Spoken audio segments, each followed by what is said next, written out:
Deep in the heart of Vatican City, we find Pope Paul VI's Audience Hall. Also known as the Hall of Pontifical Audiences, this hall has a seating capacity of 6,300 people. Using gematria as our first clue, another way of writing this would be 3 sixes. Coincidentally, the hall was also constructed on land that had been donated by the Knights of Columbus. The Knights of Columbus are a global Catholic fraternal order founded by Michael J. McKibney in 1882. Membership is composed of, and limited to, only practicing Catholic men. When founding the Knights of Columbus, Michael McKibney picked Christopher Columbus as a namesake for the organization because in a time when anti-Catholic and anti-immigrant feeling ran rampant, the American public embraced this famous explorer. When looking at the portrait of Christopher Columbus, we can notice the purposeful depiction of the triad claw. This Masonic hand sign can be seen being utilized by many prominent figures in history, including the Pope.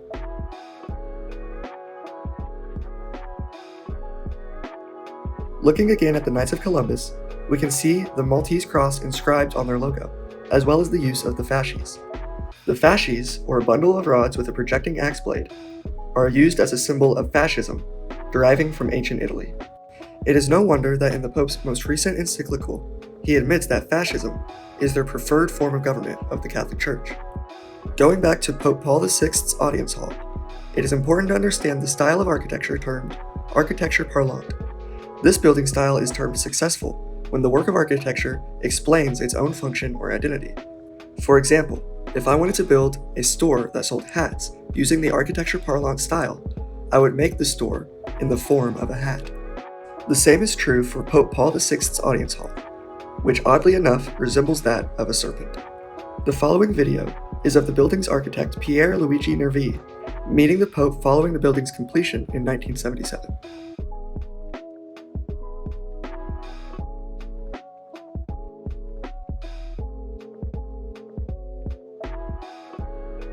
This building's design clearly invokes the architecture parlante style, not only on the outside, but also on the inside, with the ribbed, precast concrete resembling that of a serpent's scales, and the oculuses on either side resembling the serpent's eyes. The 2 columns protruding down onto the stage resemble that of serpent fangs, while the center aisle reflects that of a serpent's tongue.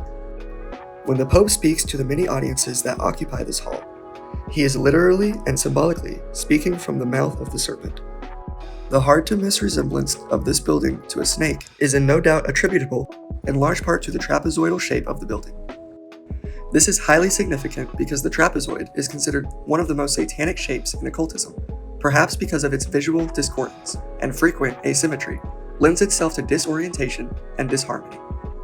There is also an Order of the Trapezoid, or the esoteric organization of the Temple of Set and the Church of Satan. Oddly enough, Pope John Paul II's body was placed in a coffin that was trapezoidal in shape. And yet another coincidence is the interreligious meditation room of the United Nations headquarters being also in the shape of a trapezoid. In 1977, on the occasion of Paul VI's 80th birthday, and less than a year before his death, the Vatican was gifted with an enormous bronze sculpture that would prove to be the hall's finishing touch. The Vatican commissioned sculptor Pericles Fazzini to provide a work for its auditorium. The result was titled The Resurrection, and it's supposed to be a depiction of the resurrection of Jesus Christ. The sculpture's context is more blasphemous than glorious. Standing at 23 feet high by 66 feet wide, here we get another numerologic reference to 666. Diving deep into this sculpture's symbolism, we see that when it is mirrored, it resembles the goat head of the satanic Baphomet. With all of this symbolism in mind, we may infer that the leadership of Vatican City is by no means a righteous one.